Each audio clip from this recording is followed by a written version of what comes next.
Over here in Lyndonville, we're going to do a concrete pad here. So it's 25 feet long by 13.5 feet wide. We're going to do a little concrete pad right there that air conditioner sits, and then also remove from right here to the edge of the walkway and turn that into concrete going right into the pad. We're keeping the flower beds.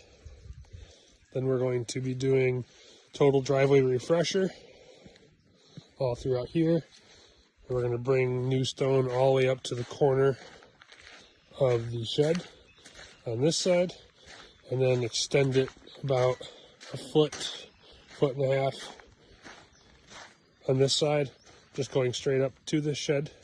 We're going to remove the ramp and do a stone ramp.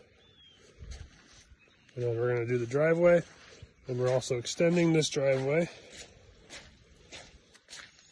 10 feet wide by about 55 feet long, and we're going to pretty much from here work its way out and give it a nice swinging corner so that way his trailer can fit when he's driving his truck and trailer.